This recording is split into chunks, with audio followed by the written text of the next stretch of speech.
Segundo bloque de FTV y lo vamos a dedicar a hablar de un tema muy actual y que preocupa muchísimo, la influenza porcina. Hemos invitado al doctor Oscar Salomón. Muchas gracias por acompañarnos, doctor. Buen día. Él es biólogo con un currículum impresionante, una gran formación. También es especialista en salud pública, así que seguramente nos va a poder arrojar mucha luz sobre esto que vemos permanentemente en los diarios, en los noticieros, pero que muchas veces las preguntas de fondo no conocemos sus respuestas, ¿no? Por ejemplo, para empezar con algo muy básico, pero que muchas veces y la gente me lo pregunta, a mí como periodista, así que ahora qué bueno que tenemos a un biólogo, partiendo de la base, ¿cuál es la diferencia entre una epidemia y una pandemia, por ejemplo? Bueno, hay una diferencia en la definición técnica. Una epidemia es sencillamente un cambio en la frecuencia o en el sitio donde aparecen, es decir, un aumento inesperado de casos, sea en el tiempo o en geográficamente en un espacio. Eso es, si hay 0 casos y hay un caso, ya es una epidemia. Si son casos que normalmente aparecen en invierno y aparecen en verano, ya es una epidemia.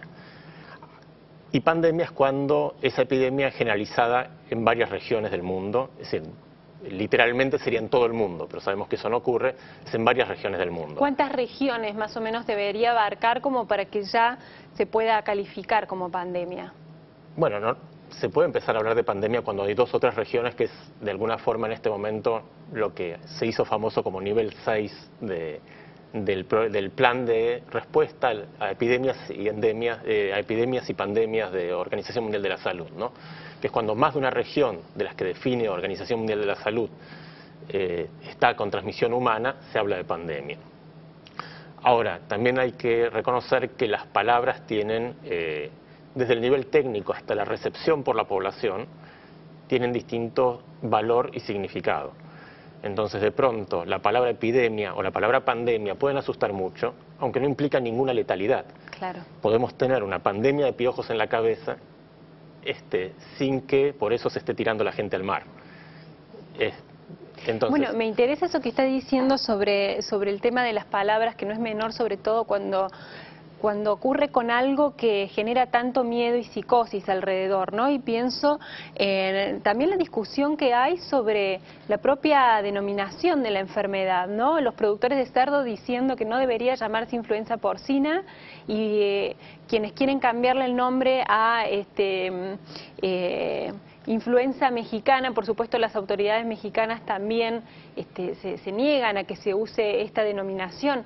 También quería preguntarle, le interrumpí su exposición, ¿cuál debería ser el nombre correcto?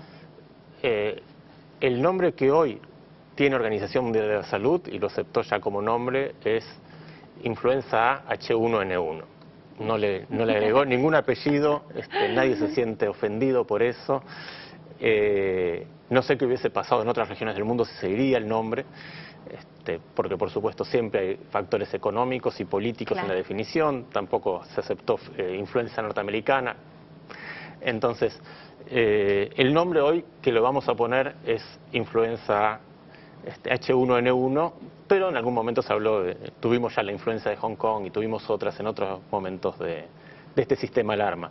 Una cosa sí que es importante saber que este plan que está preparado desde hace muchos años, o se está preparando desde hace muchos años, este plan de Organización Mundial de la Salud de emergencias y pandemias, está no solamente escrito, sino cuando se salta de un nivel, es un nivel de preparación para lo que se está esperando.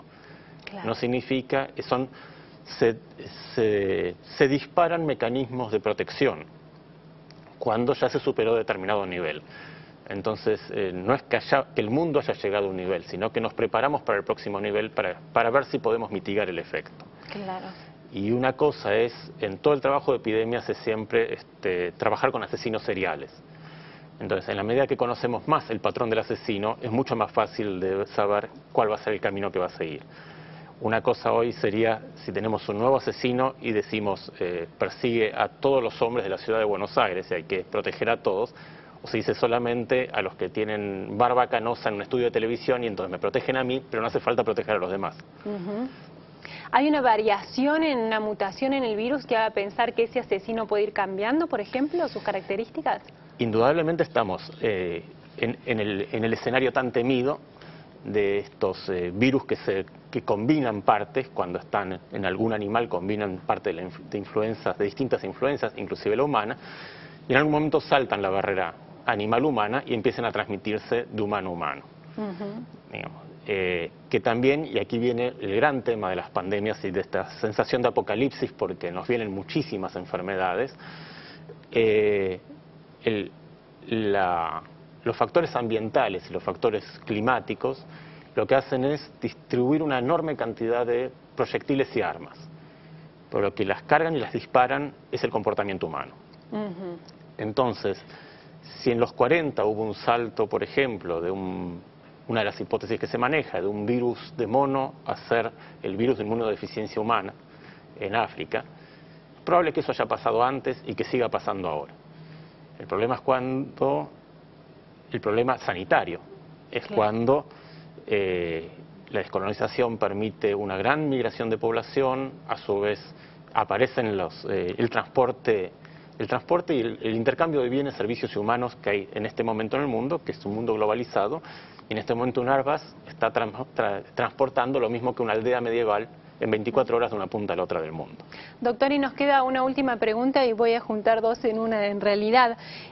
Bueno, por un lado, pensar si esta psicosis que estamos viendo, que esta es la palabra que se utiliza, es desmedida, desproporcionada en función de lo que está ocurriendo, o por el contrario, si nos estamos quedando cortos en el mundo con respecto a las precauciones que tendríamos que tener. Y por otro lado, y sé que como científico no le va a gustar mucho la pregunta, pero nos interesa la respuesta, ¿hasta dónde puede llegar esto? Si tuviéramos que hacer futurología, ¿hasta dónde podemos esperar que pueda traer complicaciones y muertes, lo que podemos ver hoy, de acuerdo a los datos que tenemos?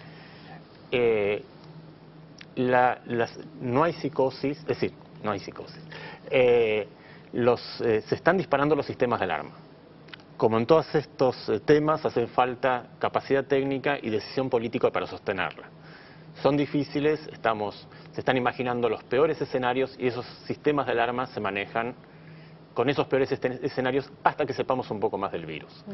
Lamentablemente con el virus no lo que nos pasa con dengue, con otras patologías donde ya nos tenemos que estar preparando para el dengue secundario, por ejemplo en la Argentina, porque vamos a tener una epidemia de dengue secundario en algún momento, de aquí 1, 2, 3, 4 años. Bueno, con este nuevo virus tenemos que conocerlo un poco más antes de saber qué dimensiones tiene. Pero hasta saber ese momento, las medidas que se tomen, cuanto más concretas y definidas y más sigan este programa que ya estaba preparado por si aparecía una pandemia, es lo mejor que se puede hacer. Pero el miedo no ayuda. El miedo no ayuda en absoluto. Hay que escuchar exclusivamente a las fuentes legítimas o que estén legitimadas y seguir las instrucciones, sin tener una psicosis de pronto, productos de cerdo, cosas que no tienen ninguna forma de transmisión. Claro, lo mejor es la información. Lo mejor es la información, sí. ¿Y hasta dónde piensa que puede llegar? ¿Cree que más o menos puede ya estar controlado o que puede seguir extendiéndose y provocando más muertes? Todavía no estamos como para poder Todavía decirlo. no estamos, sí, es exactamente lo que se dijo, estamos ante una pandemia inminente, algunas se extinguieron, ya no es la primera, algunas se extinguieron, otras queda esa mala memoria de la gripe española, inclusive de la influenza de Hong Kong. Veremos hasta dónde llega, pero realmente hoy es mucho más que futurología tratar de decir. Lo que hoy tenemos que hacer es generar los sistemas de alarma y que la gente con calma cumpla las medidas de prevención. Doctor, le agradecemos mucho su muchas presencia gracias. en el programa.